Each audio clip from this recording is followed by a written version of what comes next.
Hello friends, तो कैसे हैं आप सब। आज की वीडियो में हम डिस्कस करेंगे मध्य प्रदेश के हिस्ट्री के बारे में। इसकी हम कंप्लीट हिस्ट्री देखेंगे, इसके फॉर्मेशन से लेके सारी चीज़ों को कवर करेंगे। मेक श्योर दैट आप वीडियो में अंत तक हमारे साथ बने रहिए।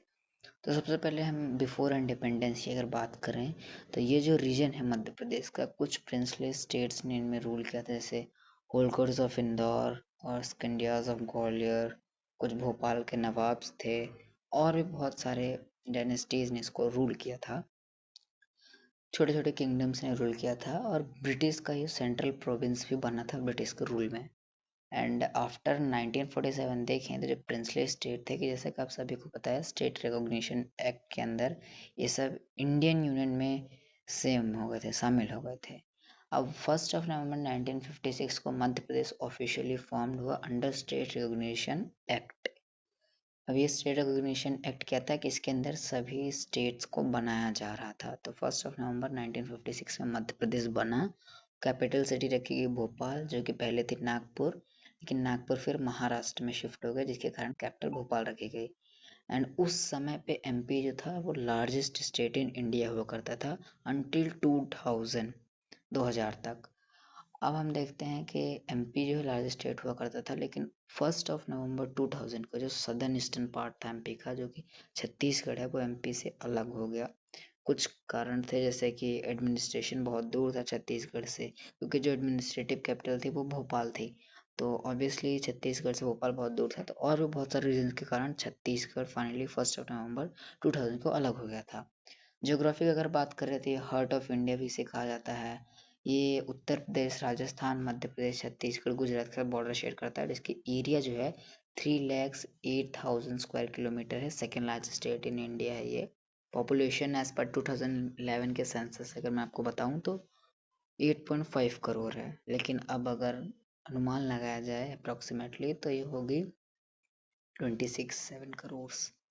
एंड अब हम देखते हैं लैंग्वेज, तो हिंदी जो है आप ऑफिशियल लैंग्वेज मान सकते हैं। बाकी रीजनल लैंग्वेज भी हैं, जैसे कि मालवी, बुंदेली, बघेली, निमाड़ी और सारे रीजनल लैंग्वेज हैं ये सब। गवर्नेंस और फाउंडर्स के बारे में देखें तो फाउंडर थे इनके फर्स्ट सीएम जो रविशंकर शुक्ला जी थे, कांग्रेस पार्टी से थे। और 1956 में जब मध्य प्रदेश बना था तो इसको बनने में इनका एक इम्पोर्टेंट रोल था। फर्स्ट गवर्नर बने थे Patanjali Shastri ji. And current CM, जैसा कि आप सभी को पता होगा, मोहन यादव जी हैं बीजेपी से। करंट गवर्नर हैं मंगू भाई Chhaganbhai Patel. And as per of 2025 में आपको बता रहा हूँ, विधानसभा सीट्स हैं टोटल 230 एमपी में। एंड लोकसभा सीट्स हैं 29, second highest state in India.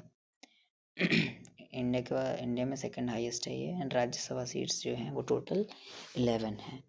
तो ये सारा गवर्नेंस हो गया। अब हम देखते हैं नेक्स्ट टॉपिक। अब हम देखते हैं सिंबल ऑफ मध्य प्रदेश। जैसे कि आप सभी को पता होगा, स्टेट एनिमल बरसिंघा है। स्टेट बर्ड है दूधराज, Indian paradise flycatcher. State tree है बनियान ट्री। स्टेट फ्लावर है वाइट लिली। स्टेट डांस है कर्मा डांस। अब हम थोड़ा सा और आगे बढ़ते हैं। नेशनल इंपॉर्टेंस देखें तो टाइगर स्टेट ऑफ इंडिया के नाम से भी जाना जाता है, क्योंकि यहाँ पे सबसे ज़्यादा टाइगर रिजर्व भी हैं, जैसे कि Kanha national park, Bandhavgarh national park, Pench national park, Satpura tiger reserve, Panna reserve. ये सारी चीज़ों के कारण इसे टाइगर स्टेट ऑफ इंडिया भी कहा जाता है। यूनेस्को के हिसाब से देखिए, United Nation Educational and Scientific Organisation, तो इसके हिसाब से अगर हम देखें तो साइंस एंड कल्चरल ऑर्गेनाइजेशन, तो वर्ल्ड हेरिटेज साइट भी हैं कुछ एमपी में, जैसे कि खजुराहो टेम्पल जो कि छतरपुर में है, सांची स्तूपा जो कि भोपाल में है।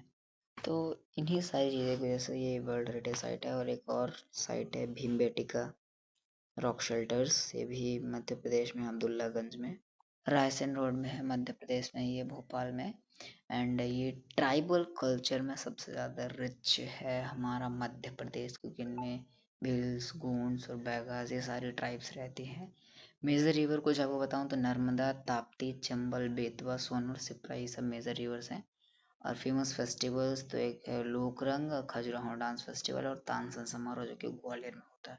तानसेन जी जो थे ये एक फेमस सिंगर थे, अकबर के कोर्ट म्यूजिशियन थे। उनके इनके राग दीप बहुत ही फेमस थे। डेवलपमेंट एंड कंट्रीब्यूशन अगर हम देखें तो एग्रीकल्चर जो है ये largest producer of soybean, pulses and wheat है पूरे इंडिया में। मिनरल रिच में देखें तो ये डायमंड, पन्ना माइंस जो यहाँ पे डायमंड प्रोड्यूस होता है, कोल, लाइमस्टोन, बक्सटाइल जैसे मिनरल्स भी प्रोड्यूस होते हैं रिजर्व्स हैं मध्य प्रदेश में। इंडस्ट्रियल हब्स में अगर देखें तो इंदौर किस लिए फेमस है, आईटी एंड ट्रेड के लिए इंदौर फेमस है।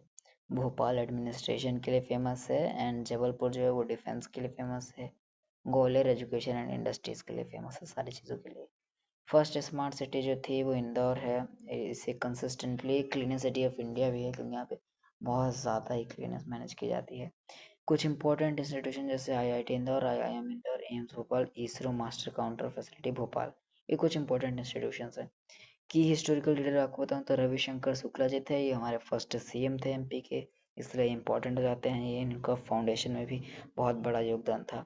शंकर दयाल शर्मा थे, ये एमपी के थे लेकिन ये बाद में प्रेसिडेंट ऑफ इंडिया बने। हिस्टोरिक लीडर्स थे यहाँ एमपी से कुछ उभर के आए थे, जैसे अटल बिहारी वाजपेयी जी थे। ये ग्वालियर में बॉर्न हुआ था, इनका जन्म हुआ था, लेकिन ये बाद में फिर प्राइम मिनिस्टर बने इंडिया के। और doctor Bhimrao Ambedkar constitution maker, ये भी इंडिया के थे, ये महू में इनका जन्म हुआ था। आज की वीडियो में इतना, मिलते हैं अगले वीडियो में।